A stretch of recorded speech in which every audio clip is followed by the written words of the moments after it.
장관과 총리 서명을 확인한 뒤이어 서명한 것에 불과합니다.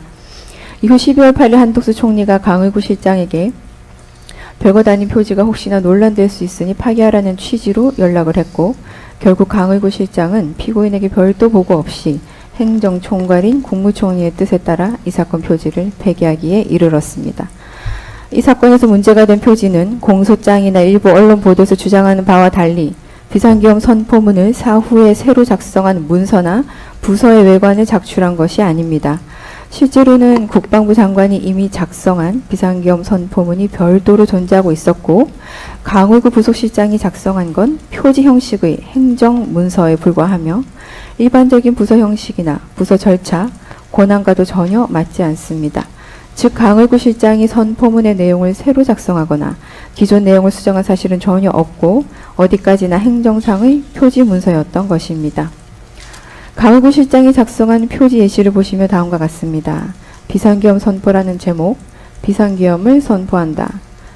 2024년 12월 3일이라는 내용이고, 대통령, 국무총리, 국방부 장관 서명란이 첨부된 한 장의 행정표지 양식임이 명확하고 별도로 강의구 부속실장이 선포문 내용을 작성하거나 수정할 여지는 전혀 없습니다. 이 사건에서 문제가 되는 표지는 바로 이 한 장입니다. 대법원 982 4350 판결에 따르면 공용서류 무효죄는 공무소에서 사용 중이거나 사용할 목적으로 보관하는 서류, 기타 물건을 그 객체로 삼는다고 명확히 판시하고 있습니다. 따라서 해당 서류의 보관 책임자가 더 이상 공무소에서 사용할 의도 없이 폐기할 목적으로 처분한 경우 그 문서는 더 이상 공용서류로서의 법적 성질을 가지지 않는다는 것이 대법원의 일관된 입장입니다. 이 사건과 관련하여 한덕수 총리는 강의구 실장이 작성한 표지에 대해 행정 절차상 문제를 지적하면서 폐기하라고 명시적으로 지시했습니다. 그렇다면 대법원 판례 취지를 적용할 때 해당 문서는 폐기 즉시 공무소에서 사용되거나 보관될 예정이었던 서류의 지위를 상실한 것으로 보아야 하고, 형법 142조가 보호하는 공용서류에 해당한다고 평가하긴 어렵다고 할 것입니다. 대통령 기록물 관리법 및 공공기록물 관리법에 따르면 기록물이란 공공기관이 업무와 관련하여 생산하거나 접수한 문서를 의미합니다.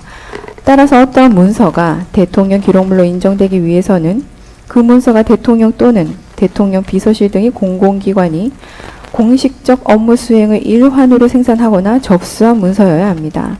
하지만 이 사건과 같이 강의구 실장이 작성한 표지는 그의 직무 범위와 무관하게 작성된 비공식 문건에 해당할 뿐입니다. 또한 해당 문건에 대통령의 서명이 포함되어 있다는 사정만으로 그 문서가 대통령 기록물로 자동적으로 분류된다고 보기도 어렵습니다. 법이 보호하고자 하는 대통령 기록물은 대통령의 직무 수행과 관련하여 공식적으로 생산된 기록물에 한정되기 때문입니다. 결론적으로 강의구 부속실장이 작성한 그 표지는 공공기관의 업무와 관련하여 생산된 문서에 해당하지 않고 결국 대통령 기록물로도 평가되기가 어렵습니다. 특히 강의구는 대통령 실장 산하의 부속실 소속 공무원으로서 그 직무는 대통령의 일정 관리와 같은 비서적 성격의 업무에 한정되어 있었습니다. 대통령이 국법상 행위와 관련한 중요 정책 문서나 결정사항에 관한 문서를 생산하거나 이를 통제할 권한은 부속실은 전혀 존재하지 않았습니다. 이와 같은 조직적 직무적 한계를 감안할 때 강의구 실장이 임의로 비상계엄 선포문의 표지 문건을 작성한 것은 그 직무 범위를 벗어난 무권한의 행위로서 행정적으로나 법적으로 효력을 인정받기 어려운 문서일 수밖에 없습니다. 더욱이 이 표지는 국무총리가 폐기를 지시한 문건으로 정식 문서로서의 성격조차 유지되지 못했습니다. 공소사실은 마치 피고인이 비상계엄 선포가 위법하다는 판단을 미리 예상하고 이를 사후에 정당화하기 위해 부서란이 포함된 비상계엄 선포문 양식 문서를 허위로 작성한 것처럼 지금 서술하고 있습니다. 그러나 피고인은 사건 당시 해당 표지가 사전 결재를 요하는 선포문의 일부 문서가 아님을 명확하게 인식하고 있었고, 소극적으로 적법성을 가장하기 위해 허위 문건을 작성할 동기가 전혀 없었습니다. 실제로도 해당 표지는 단순한 형식 보완을 위한 서식에 불과했고, 피고인에 의해 강제로 작성되었다거나 작성 지시가 있었다거나 법적 정당성을 확보하기 위한 허위 문서로 활용된 바도 없습니다. 이는 피고인이 헌법재판소 탄핵심판 과정에서도 직접 진술한 바 있습니다. 피고인은 비상계엄 선포와 관련하여 허위 내용의 공문서를 작성할 필요성도 없었고 사후 외관을 조작하거나 위작할 고의 역시 없었습니다. 결국 피고인에게는 그와 같은 문서를 만들어 사후적으로 정당성을 꾸며야 할 이유가 전혀 없었다는 점을 명백하다고 할 것입니다. 결과적으로 이 사건에서 강의구 부속실장이 작성한 표지는 그 자체로 직무행위에 해당하지 않으므로 형법상 허위공문서 작성죄의 객체로 볼 수 없습니다. 나아가 해당 문서는 단순히 책상 서랍에 즉시 보관되었을 뿐 외부에 제출되거나 실질적으로 행사된 사실이 전혀 없습니다. 공소장 어디에도 이 문서가 어떤 방식으로 어떤 목적으로 사용되는지에 대한 구체적인 기재조차 존재하지 않습니다. 행사의 사실 내지 목적이 인정되지 않는 이상 문서죄 동행사로 의율할 수는 없을 것입니다.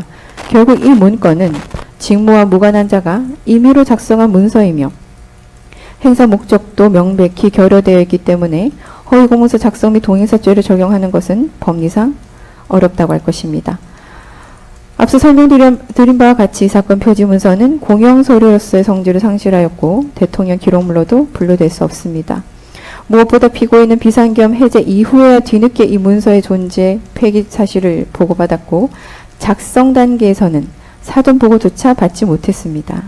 피고인이 강의구 부속실장, 한덕수 국무총리와 본 사건을 사전에 공모하였다는 취지의 주장은 공소장에 기재되어 있음에도 불구하고 이를 뒷받침할 만한 아무런 증거도 존재하지 않습니다. 결국 이 문서는 피고인이 사후에 알게 된 사실임을 감안할 때 대통령 기록물 관리법 위반과 공용서류 손상 혐의는 애초부터 성립될 수 없다는 점이 확인됩니다. 결국 이 사건 표지에 대한 공소 제기는 아무런 근거가 없고 법리적으로 타당하지 않은 것으로 평가하여야 할 것입니다. 다음으로 비상계엄 외신 공보 관련 직권남용 권리행사 방해에 대해 말씀드리겠습니다. 대법원 2018도 2236 전원합의체 판결에 따르면 공무원이 직권을 남용하여 타인으로 하여금 어떠한 일을 하게 한 경우라도 그 상대방이 공무원이나 유관기관의 임직원이고 그 상대방의 행위가 직무범위 내에서 이루어졌으면 특별한 사정이 없는 한 법령상 의무 없는 일을 한 것으로 보기 어렵다라고 판시하고 있습니다. 대통령실의 대변인은 대통령의 입장을 국민과 외부에 전달하는 사자의 역할을 하는 자이지 독자적인 가치 판단이나 사실 판단에 따라 보도 내용을 선별하는 권한을 가진 주체가 아닙니다.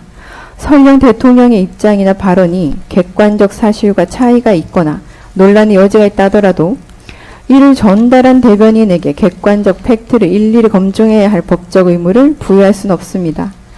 대변인의 역할은 대통령의 입장을 정확하게 왜곡 없이 전달하는 데 그치며 그 내용에 대한 최종 책임은 당연히 대통령에 귀속됩니다. 최근 이재명 대통령이 미국에서 트럼프 전 대통령과 경제실무 회담을 진행한 직후 국내 언론 보도와는 상반된 주장을 타임지와의 인터뷰에서 밝힌 것을 예로 들어보겠습니다.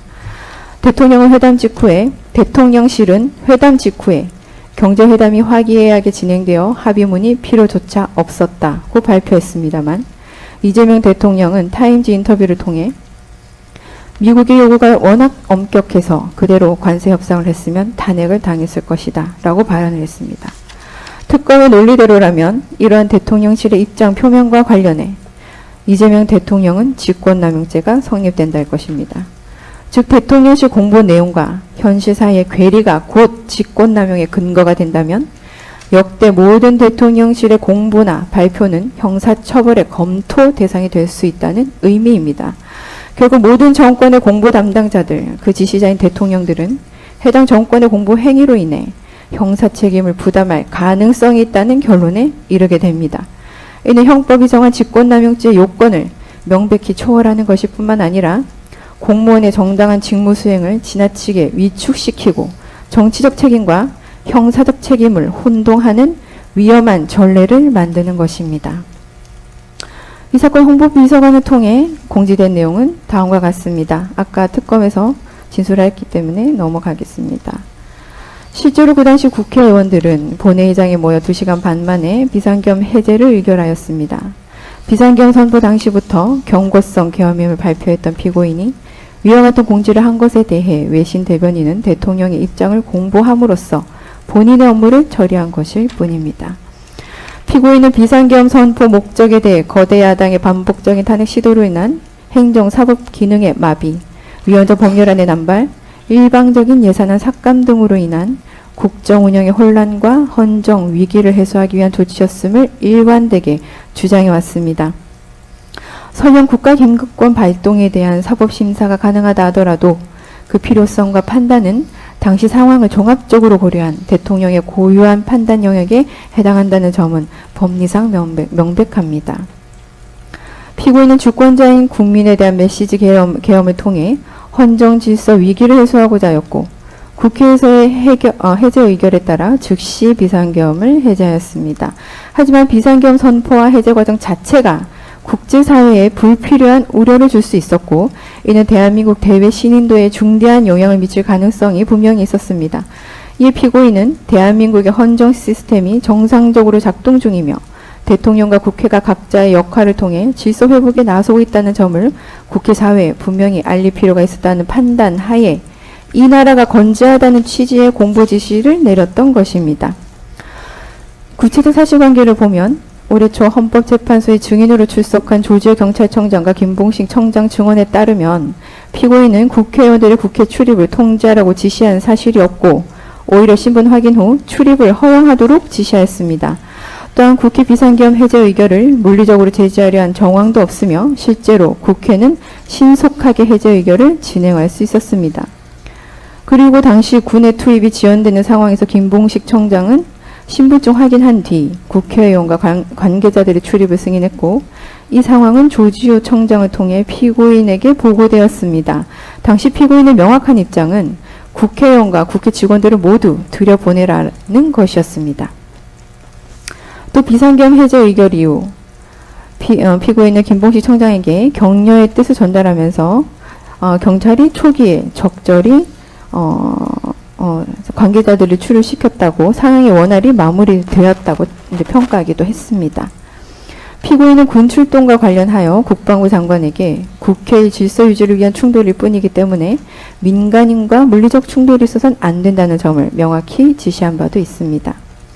특검은 공소사실에서 피고인이 경찰을 시켜 국회 외곽을 봉쇄 및 차단하고 국회의원들을 다 잡아들이라 지시하고 국토방위 사령부 병력으로 하여금 국회 진입, 비상계엄 해제의결 방해 시도를 하고 본회의장 문을 부수고 총을 쏴서라도 끌어내라고 하였다. 그리고 주요 인사들에 대한 합동, 체포 등 편성 운영을 했다는 등등의 일방적인 주장을 하고 있지만 피고인은 현재 내란 우두머리 사건 재판에서 이에 대해 적극적으로 다투고 있습니다.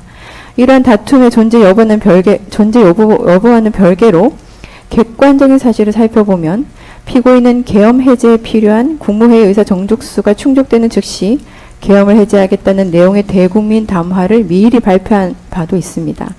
이후 국회의원들이 국회 입장에서 계엄 해제 요구 의결을 진행하자 피고인은 즉각적으로 병력을 철수시키고 국무회의를 개최하여 계엄을 해제하였습니다. 대통령의 국가긴급권 행사는 헌법에 그 근거가 있습니다. 그리고 국회의 비상계엄 해제 의결 및 해제 절차 과정은 오히려 대한민국의 헌정 시스템이 정상적이고 완전하게 작동하고 있음을 보여주는 방증일 것입니다. 따라서 이와 같은 상황을 국내외 언론에 충분히 설명하고 공보를 하는 것은 당연한 것입니다.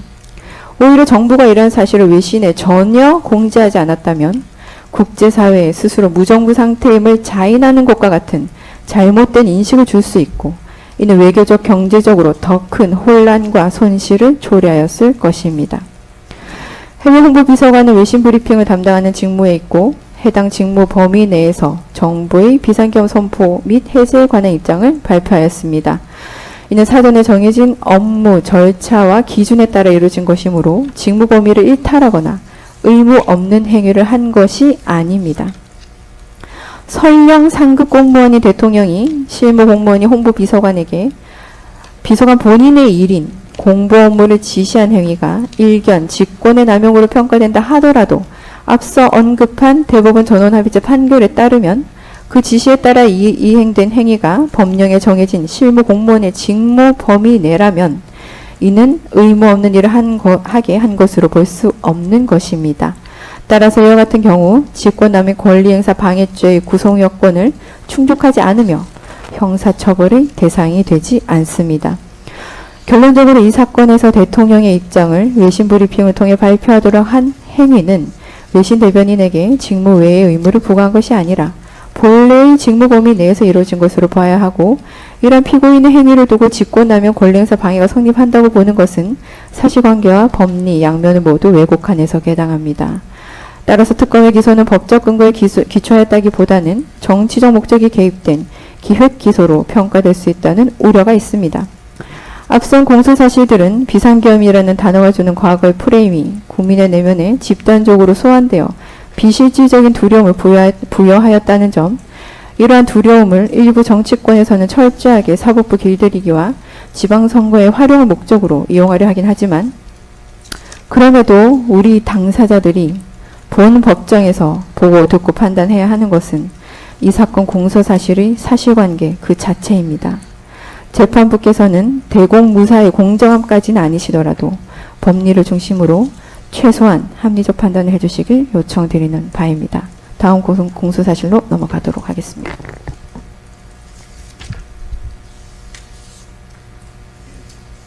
예, 다음으로 비아폰